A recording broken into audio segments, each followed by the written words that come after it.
Hi friends, welcome to east trend. இந்த வீடியோவில் ரொம்ப சிம்பிளாக செய்யக்கூடிய ஒரு சைட் டிஷ்ஷு. இதை சாதத்தில் நீங்கள் நெய் போட்டும் பிசைஞ்சு சாப்பிட்லாம். அதே சமயம் சப்பாத்திக்கும் இது நல்ல ஒரு காம்பினேஷன். இது எப்படி செய்யலான்னு பார்க்கலாம். பாசிப்பயிரை 2 மணி நேரம் ஊற வச்சுட்டு குக்கரில் தண்ணி சேர்த்துட்டு மஞ்சள் பொடி உப்பு சேர்த்து 4 விசில் வரைக்கும் வேக வச்சு எடுத்துக்கலாம்.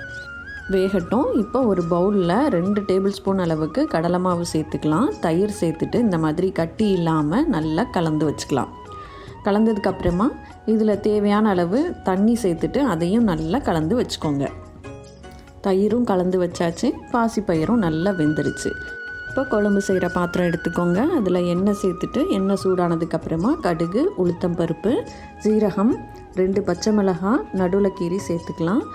இஞ்சி, துருவன இஞ்சி சேர்த்தாச்சு, காஞ்ச மிளகாய், கருவேப்பிலை, இது எல்லாத்தையும் சேர்த்து நல்லா தாளிச்சிக்கலாம். தாளித்ததுக்கப்புறமா நம்ம கலந்து வச்சுருந்த தயிரை சேர்த்துக்கலாம். தயிர் சேர்க்கும் போது அடுப்பு நல்லா லோ ஃப்ளேமில் வச்சுக்கோங்க. சேர்த்துட்டு இந்த மாதிரி நல்லா கலந்து விட்டுட்டு இப்போ இந்த குழம்புக்கு தேவையான அளவு மிளகாய் வத்தல் பொடி, மஞ்சள் பொடி, உப்பு, இது 3ஐயும் சேர்த்துக்கோங்க. உங்களுக்கு கரம் மசாலா சேர்க்க விருப்பம் இருந்தால் இந்த இடத்துல சேர்த்துக்கலாம். இப்போ இது நல்லா கலந்து விட்டுட்டு பாசிப்பயிரையும் இதில் சேர்த்துட்டு மிக்ஸ் பண்ணி விட்டுக்கலாம். குழம்பு உங்களுக்கு எந்த கன்சிஸ்டன்சியில் வேணுமோ அந்த அளவுக்கு தண்ணி சேர்த்துக்கோங்க.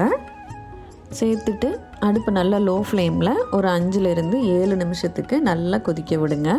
கொதித்ததுக்கப்புறமா நம்ம கொத்தமல்லி இலை தூவிட்டு அடுப்பை ஆஃப் பண்ணிக்கலாம். ரொம்ப சிம்பிளாக செஞ்சு முடிச்சிடலாம். இது ரொம்ப ஹெல்த்தியும் கூட, ரொம்ப டேஸ்டியாகவும் இருக்கும். கண்டிப்பாக ட்ரை பண்ணி பார்த்துட்டு எப்படி இருந்ததுங்கிற உங்கள் ஃபீட்பேக்கை எனக்கு கமெண்ட் செக்ஷனில் சொல்லுங்கள். இந்த வீடியோ பிடிச்சிருந்தது அப்படின்னா கண்டிப்பாக நம்ம சேனலுக்கு சப்ஸ்கிரைப் பண்ணுங்கள். தேங்க்யூ.